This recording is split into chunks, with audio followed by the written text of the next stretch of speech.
After nearly a week of multi-state manhunt, a 26-year-old suspect is now under arrest in connection with the killing of the UnitedHealthcare CEO Brian Thompson. Luigi Mangione was taken into custody in Altoona, Pennsylvania, about 85 miles east of Pittsburgh. Police originally charged him on gun charges, but later hit him with charges related to Thompson's death. Thompson died last Wednesday in front of a Midtown Hilton in New York City. A gunman snuck up behind him and shot him twice. The NYPD then carried out a search through several states to find the suspect. Now let's bring in Anna Schecter, the CBS News senior coordinating producer with the Crime and Public Safety Unit. Welcome, Anna. Thanks so much for joining us. It's been a crazy last Liz. 5 days, to say the very really least. Has. It's good to be with you again today. Yeah. Can you go over how police arrested Mangione yesterday and what they found on him? Sure. Well, it really is all thanks to a tip that came in from a local McDonald's.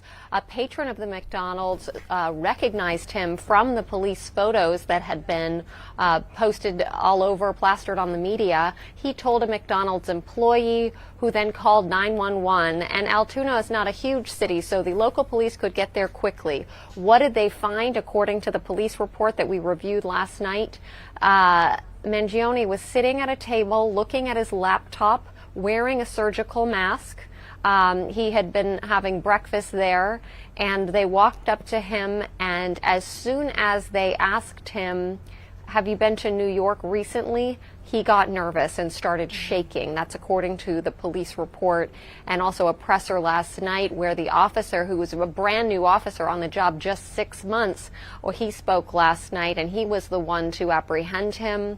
They took Mangione into custody immediately, and on his person they found a ghost gun and a silencer, both printed on a 3D printer, along with 9mm rounds. Remember, at the crime scene, there were 3 bullets and 3 shell casings found at the scene of the crime. The words "deny, delay, depose" written on those. Guess what else they found on him? A 3-page handwritten letter in which he attempts to justify his actions.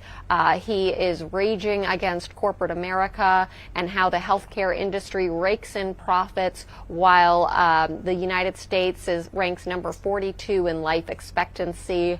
And he sort of tries to justify taking matters into his own hands, which Governor Shapiro aptly condemned last night at the press conference in Pennsylvania.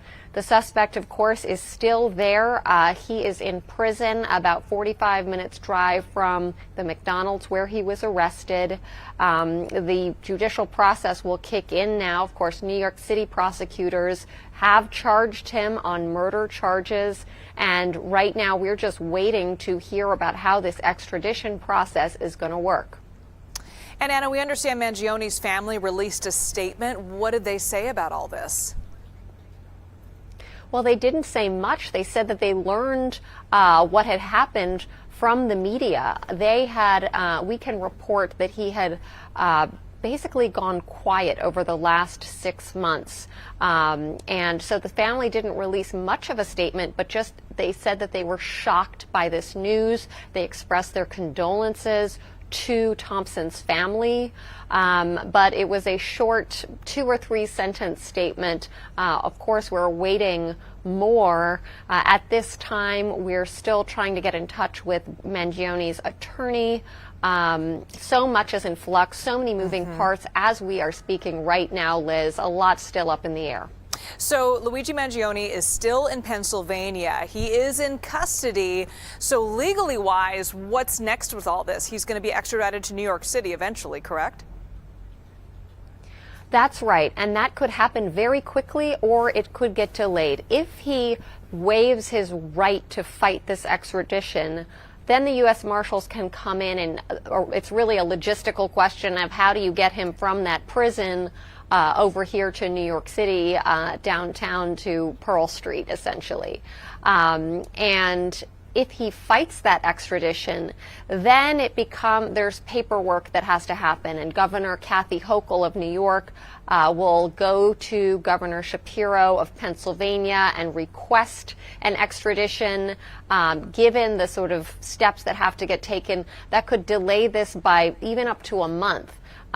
So we'll see. I mean, his next court hearing on the docket is scheduled for December 23rd, but things could move a lot more quickly if he agrees to his extradition, and we hope to know more in the coming hours or later this afternoon.